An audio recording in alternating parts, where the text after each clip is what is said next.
Hey traders, charting man Dan of the Chart Guys checking in on the charts. So we're going to start with the S&P 500 and the NASDAQ. Got a lot to talk about as far as Tesla, perpetual free fall, and more of what we've been seeing the last couple of weeks with the NASDAQ leading the way down. And, I look at the S&P 500 today and see it's down 0.4%. And to me, that's astounding because it feels like the market is collapsing. That's because a lot of the names on my screen are QQQ related names that are down a lot more. NVDA down 7%. Of course, Tesla down over 11%. You can see I'm swinging a little bit of Tesla or SQQQ. My sell order or my stop loss did not trigger. So just a mini swing there. But we've got Apple down over 1%, Amazon 2.5%, Netflix 2.8%. You get the idea. So QQQ related names weaker. And it is the more boring sectors, the financial sector and the healthcare sector, holding on the S&P 500. XLF was flat and XLV healthcare was down 1.8%. So in the end, what do we have? We have a tightening daily range with the S&P 500 hitting the low of last week, bouncing to a lower high, pretty much a double bottom, and now failing resistance. So pretty much tightening up here. We can go on either the 12-hour, this is the 12-hour chart, just showing us this tightening range.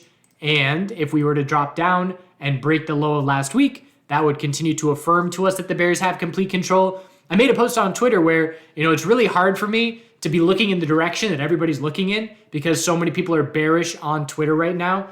But when you have a day like today, the NASDAQ to start this week with this 30-minute drop with 5 and 15-minute RSI in the teens, and then knowing that you're just scouting a 15-minute lower high to be the result of the next bounce, then it's easy to be bearish because you just stick to the charts. Like, forget about the noise. I'm sticking to the charts, and it's clearly all bears still at this point. So the trade that I really only took one day trade today, and I'm obviously heading into the end of the new year or the start of the new year and the holidays and all that. It's less opportunity for day trading, so I'm being pretty picky. And, I see the all-out dump in the morning. I'm not doing anything. And I just say, all right, I'm scouting a 15-minute lower high. And I choose the 15-minute time frame as my time frame that I'm scouting because the RSI was in the teens. If we just 5-minute bounce and I scout a 5-minute lower high, I'm not going to anticipate much follow-through knowing that the 15-minute is so beat up. So on the NASDAQ, I was watching QQQ and I was watching the 2-minute uptrend on the bounce. And I was watching the RSI. It didn't quite get to 70. But once we got this bull break with no follow through, we could see the high of the bounce broke on one candle straight into consolidation. As soon as I saw that, I was scouting a 1-minute lower high for my bearish entry. Because I want signs that I can then say, that's either the 15-minute lower high or I am wrong. And we were rejecting from, I believe we were hitting 15-minute EMA 12, which is something that helps me have confidence as well. We did. And so I was live streaming when I was scouting that trade. And on the initial bounce, I was tempted to short here, but I didn't. And I said, nah, it just doesn't feel right. I want one more higher high to be looking bearish. And a lot of that probably had to do with the fact that we were not testing 15-minute EMA 12 yet. There are many times where I'm entering a trade on the most likely scenario on a longer term time frame, and I'm right, but I'm too early because I'm not waiting for the EMA. And then I look at it in hindsight and say, oh, well, if you just waited for one more move up or one more move down to tag that EMA, it would have been a really good entry. So sometimes I would rather miss a trade if it's going to go without me or patiently wait for that EMA to get hit. So on QQQ, just curious if my timing is right. So entered SQQQ 1058, and I believe that was right here. Nope, not late. That might have been that timing's not right. Checking my order real quick. 1054. Did that say 1054? 1058. I'm going crazy.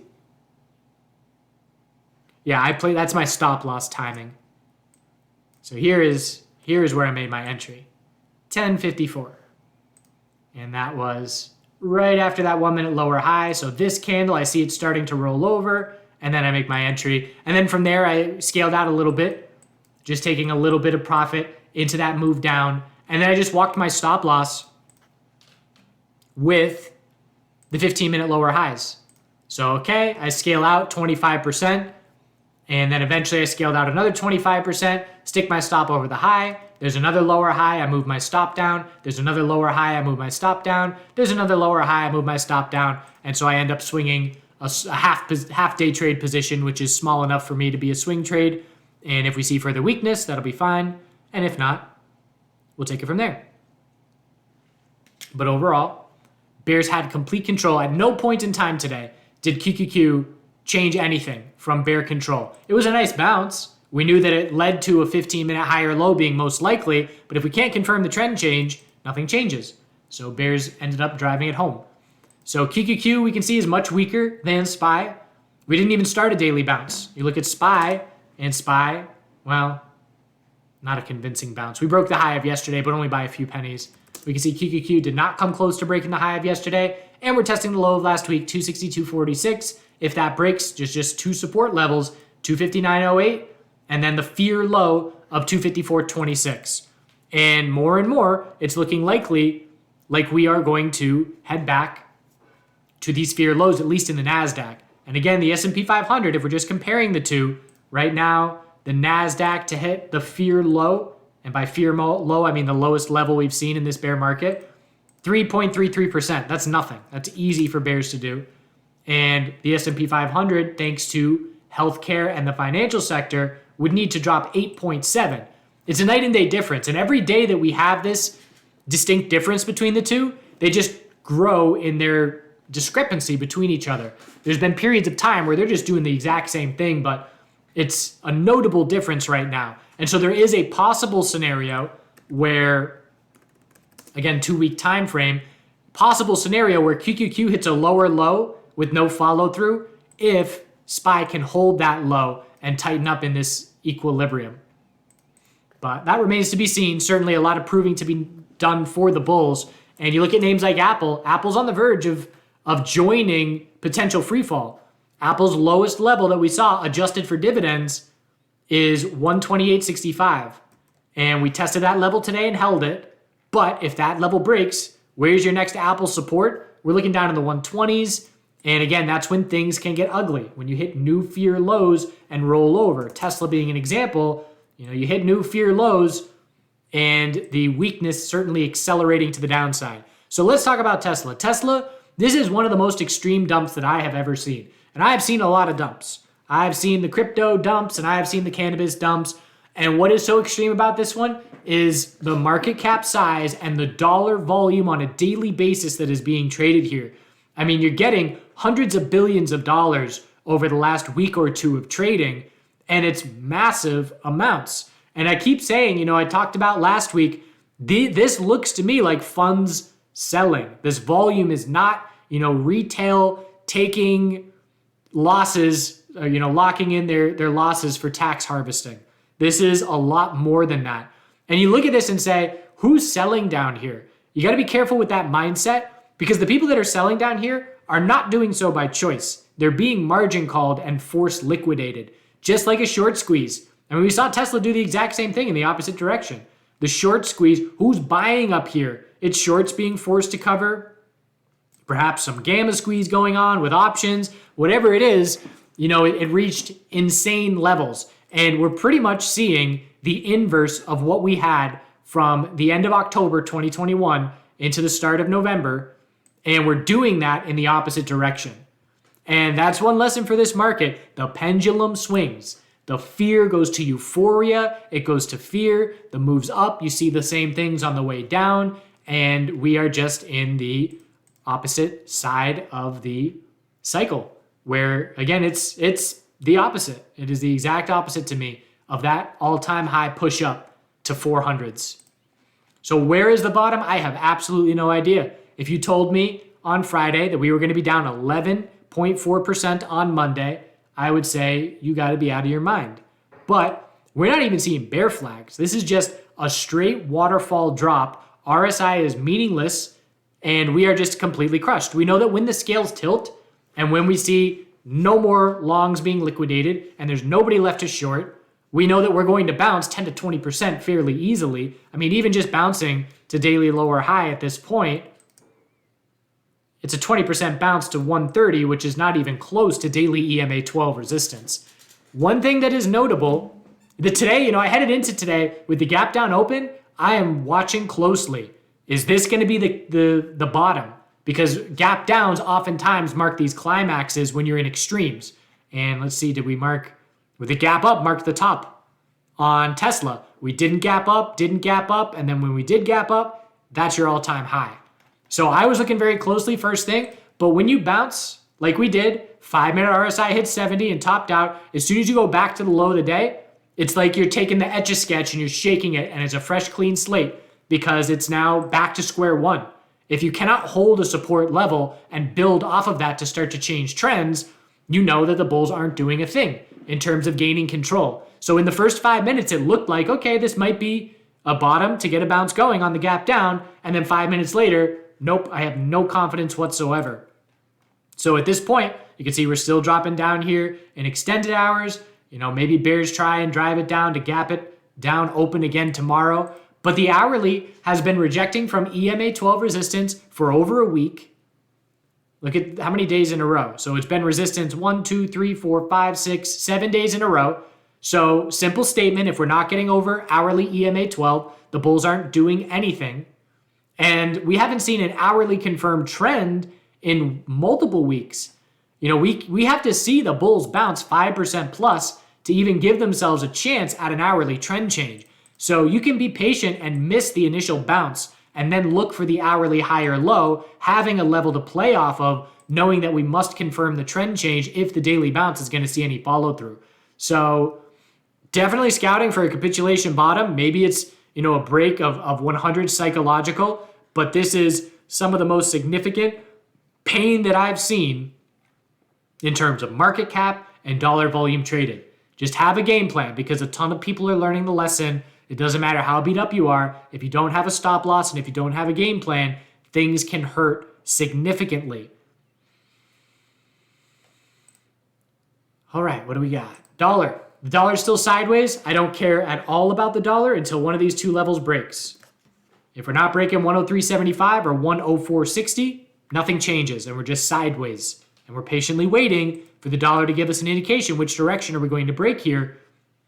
And knowing that the metals are holding really well and the metals are definitely lead bulls in the market right now, but I'm watching to see if they are rising wedges. We'll look at those in just a moment.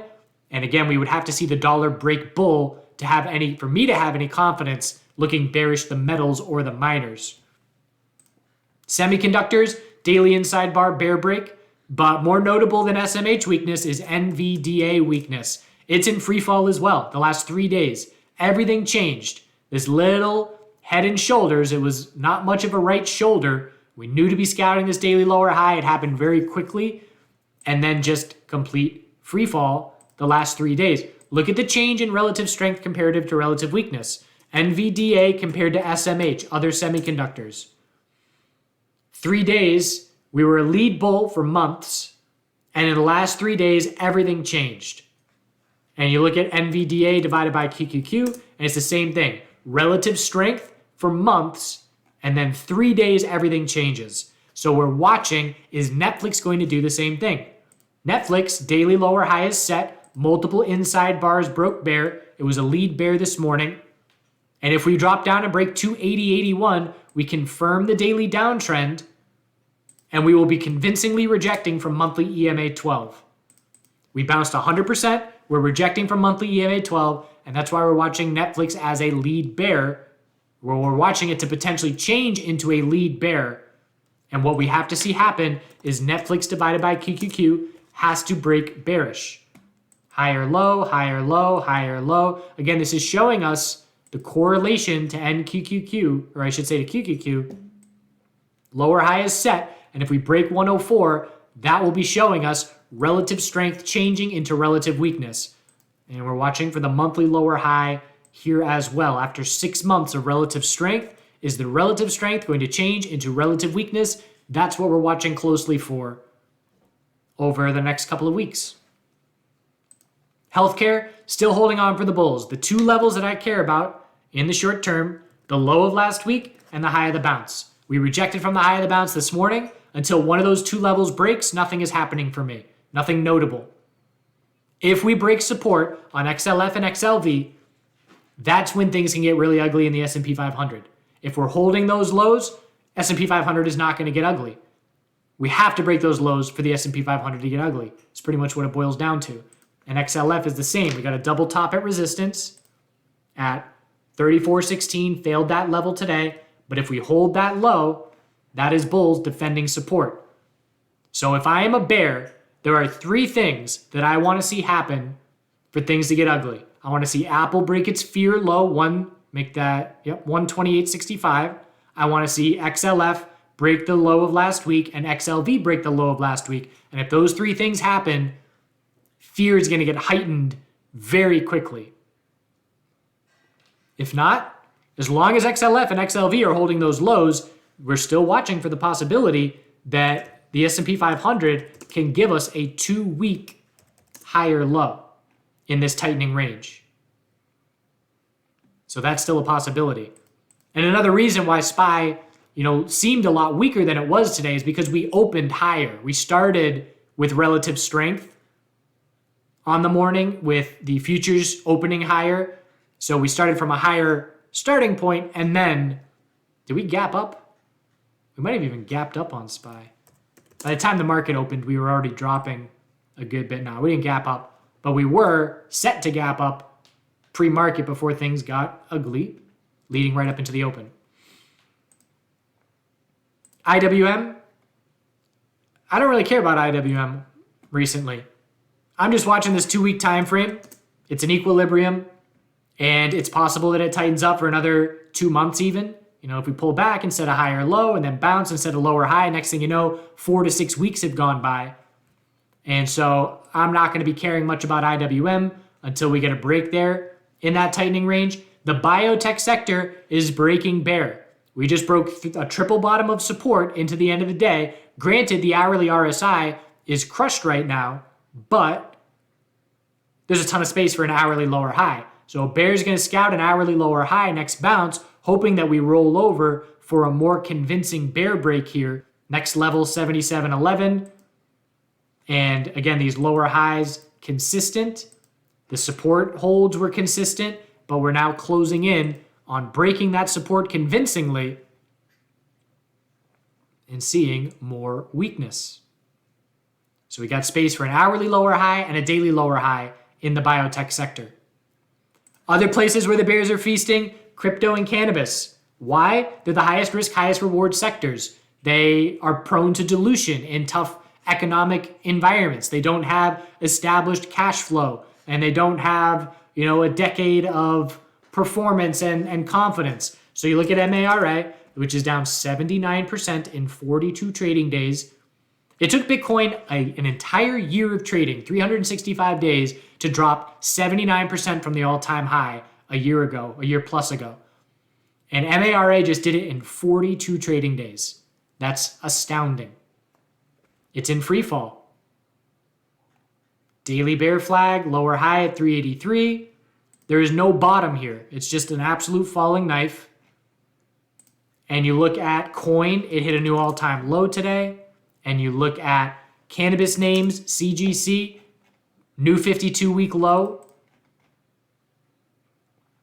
The drop since SAFE did not pass. 56% drop in a month. Less than that, 3 weeks. US cannabis, daily bear flag shaping up. Double top, top fish failed to break high of Friday, first thing. So there's a ton of ugly names out there. There's a ton of names that are in free fall, but the market as a whole is not there unless XLF and XLV join the bears. And then it gets ugly. And that's on the table as a possibility. We can head into 2023 and start the year with another 10% down. We have to prepare for both scenarios. Have a game plan if the bulls surprise us and set the 2-week higher low on the S&P 500, and have a game plan for new fear lows. I know that I personally have a bunch of cash in my IRA, and I'm going to add more to it in 2023, and I am looking to build a large SPY position with multiple decade time horizon. And so I'm going to be waiting to keep a lot of that cash to see if fresh fear lows come. And I'm going to be dollar cost averaging in. And this is more of a passive approach, but definitely going to sit on a lot of cash with the possibility if we drop to that lower low, I want a dollar cost average in, grab one position every month. But we'll see whether we get that bear break or not.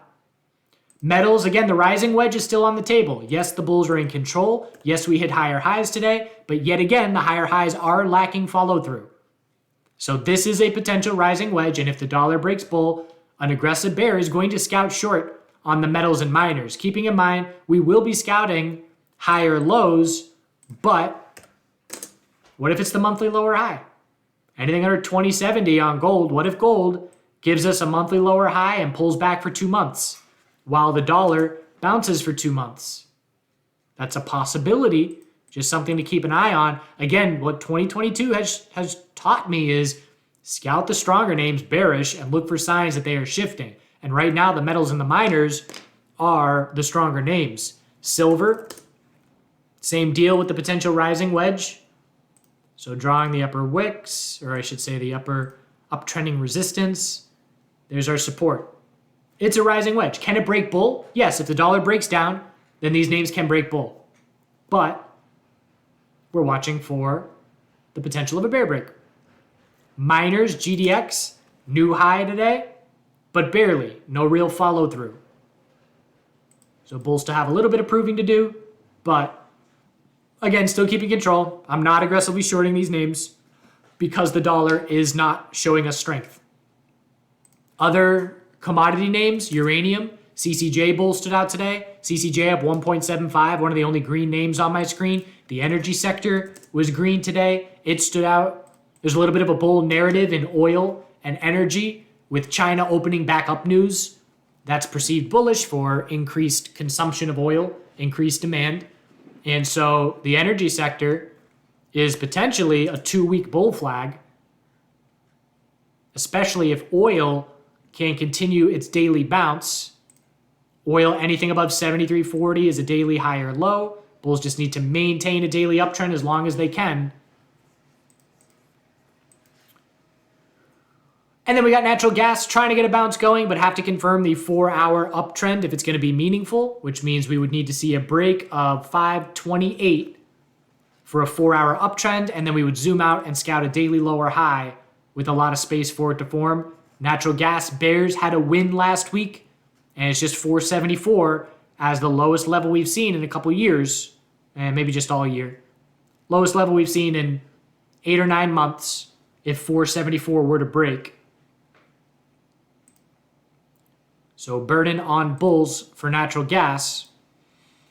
So that is where we stand. Definitely a lot of red and weakness. And again, in this market environment, all major sectors hit the low of the day today in the first 10 minutes of trading.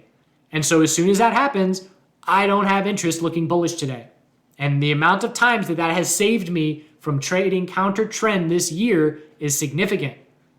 And yeah, it was a boring trading day for me. I had one trade, nothing notable as far as a big win or anything like that, but I'm preserving my capital.